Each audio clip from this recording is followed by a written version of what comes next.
The soft glow of Chicago's evening skyline cast shadows across Marcus Reynolds' penthouse office. At 42, he'd built Horizon Hospitality from a small cafe into a restaurant empire spanning 3 states. But tonight, something was keeping him from celebrating their latest successful quarter. Marcus stared at the email on his screen, his jaw tightening. Anonymous complaints about racial discrimination at several locations had been piling up. The message that caught his attention described managers openly mocking minority staff and creating a hostile work environment. These can't just be isolated incidents, he muttered, scrolling through report after report. Despite his success, Marcus knew the sting of racism all too well. Growing up on Chicago's South Side, he'd worked his way up through kitchens where people constantly underestimated him because of his skin color. His HR director, Lisa Thompson, entered the office carrying a thick folder. "Marcus, we need to talk about these reports. It's worse than we thought." "How bad?" "Bad enough that we're losing good people. And the most troubling reports are coming from our flagship location on Michigan Avenue." Marcus leaned back in his chair, an idea forming. Most employees had never met him. He preferred to stay out of the spotlight, letting his restaurant's reputation speak for itself. Few people knew that a black man owned Horizon Hospitality. "Lisa, I think it's time I got a first-hand look at what's happening in our kitchens." "What are you suggesting?" "I'm going undercover, not as an owner, not even as management. I want to see how they treat regular employees, especially people who look like me." 2 days later, Marcus arrived at the Michigan Avenue location wearing jeans and a worn button-down shirt. He'd crafted a simple backstory: Marcus Williams, an experienced restaurant manager looking for a fresh start. The location's general manager, Brad Peterson, barely looked up from his phone during the interview. "Another diversity hire from corporate," Brad sighed, sliding over some paperwork. "Look, just don't cause any problems, okay? We run a tight ship here." Marcus bit his tongue, signing the papers. "No problems from me, sir." Little did Brad know he'd just hired his own boss. Marcus's first week revealed exactly what the complaints had described, and worse. Brad had assigned him to shadow Kevin, a floor manager known for his old-school approach. The mockery started almost immediately. "So corporate sent us another one, huh?" Kevin smirked, looking Marcus up and down during their first meeting. "Let me guess, some diversity initiative?" A few nearby white servers snickered. Marcus kept his expression neutral. "Just looking to learn the ropes." "Oh, I'm sure you are," Kevin replied, his tone dripping with sarcasm. "Well, manager, let's see what you've got." Throughout the day, Kevin deliberately undermined Marcus's authority. When Marcus suggested a more efficient way to handle the dinner rush, Kevin laughed loudly, drawing attention from other staff. "Listen to the new guy thinking he knows better than us," Kevin announced to the watching servers. "Maybe in whatever hood you came from, but this is fine dining, sweetheart." More laughter followed. During a staff meeting, Marcus raised concerns about scheduling inequities he'd noticed. The minority staff consistently received the worst shifts and sections. "These numbers show a clear pattern," Marcus began, but Brad cut him off. "Look, Williams," Brad interrupted, exchanging amused glances with Kevin. "Maybe you should focus on learning our system before trying to fix what isn't broken. Some people just work better in certain positions." The white managers didn't even try to hide their laughter. Marcus watched as the few minority staff members in the room stared at their feet, all too familiar with this treatment. Later that evening, Marcus overheard Brad and Kevin in the office, door slightly ajar. "Can you believe corporate sent us this one?" Brad chuckled. "Thinks he's management material. Probably got his degree from some community college." "Did you see him trying to suggest changes?" Kevin howled. "Like he owns the place or something." Marcus pulled out his phone, quietly recording their conversation. The irony would be delicious later, but for now he needed more evidence. He'd seen how they acted with a manager. Now he wanted to see how they treated regular employees. The next week, Marcus switched roles. He told Brad he needed to learn all aspects of the operation and requested time working alongside the kitchen staff. Brad seemed delighted at the chance to demote him. Finally figuring out your place, huh? Brad smirked. Kitchen might be more your speed. In the kitchen, Marcus witnessed discrimination that made his blood boil. James, a talented black-line cook, was repeatedly passed over for promotion, while less experienced white cooks moved up. Maria, a Latina prep cook, was forced to work double shifts with no breaks. But it was during a high-profile event that things reached a breaking point. The restaurant was catering to potential investors. Investors Marcus knew personally, though no one else realized it. Keep that new guy in the back, Kevin instructed the head chef. We can't have him scaring away the money people. More laughs from the white staff.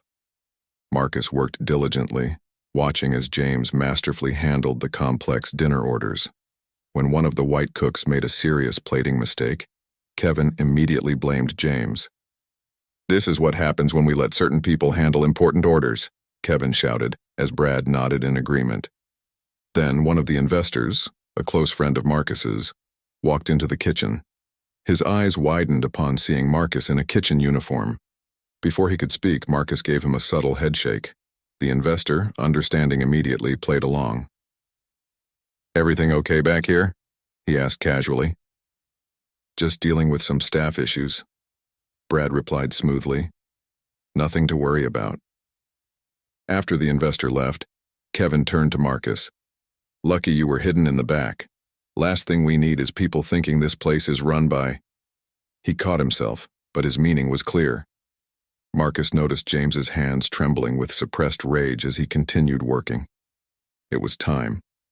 He'd seen enough. The next morning, Marcus arrived at the restaurant in a tailored Italian suit, his Rolex glinting under the lights. The early staff stopped dead in their tracks, confusion written across their faces. Brad and Kevin were in the main office laughing about the previous night's event. Did you see that guy in the kitchen trying to act like he knew what fine dining was? Kevin chortled. Marcus pushed open the door. Brad looked up, irritation crossing his face. Williams, you're not scheduled until... His voice died as he took in Marcus's appearance. Actually, Marcus said smoothly, it's Reynolds. Marcus Reynolds.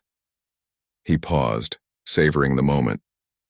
The owner of Horizon Hospitality.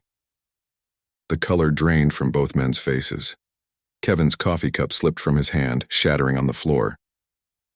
That's not possible, Brad stammered. The owner is... A white man? Marcus finished, his voice sharp as steel. Is that what you assumed? The same way you assumed I got my position through a diversity initiative? The same way you laugh about people knowing their place? He pulled out his phone, playing back some of their recorded conversations. With each racist comment, each mocking laugh, they seemed to shrink further into their chairs. Mr. Reynolds, we never meant... Kevin began. Oh, I think you meant exactly what you said, Marcus cut him off. Every laugh, every joke, every time you undermined someone because of their race, you meant all of it. You just never thought you'd have to answer for it. He pressed the intercom button. Lisa, could you join us, please? Lisa Thompson, the HR director, walked in with security and a stack of documents. Brad and Kevin's faces went from white to green. The investors last night? Marcus continued. My personal friends. They were actually here to review our workplace culture after the discrimination complaints. I'd say they got quite an eye-opening experience. Gentlemen, Lisa said, her tone professional but cold, your termination papers are ready. Security will escort you out. You can't do this, Brad protested. We've made this location the most profitable in the chain. Profitable, Marcus's voice thundered through the office. By overworking Maria on double shifts without breaks? By denying James his deserved promotion? By creating an environment where people dread coming to work because of the color of their skin? He stood up, his presence commanding the room. This company wasn't built on profits alone. It was built on respect, dignity, and opportunity. Everything you've mocked and destroyed. As security led them out, Marcus called an emergency all-staff meeting. The restaurant's employees gathered, confusion and anticipation thick in the air. Many of the minority staff kept their heads down, likely expecting more bad news. For those who don't know me, Marcus began. "I'm Marcus Reynolds, the owner of Horizon Hospitality." Gasps filled the room. James, the line cook, looked up in disbelief. Maria covered her mouth with her hand. "I've spent the last 2 weeks experiencing firsthand what many of you face every day. That ends now." He outlined immediate changes.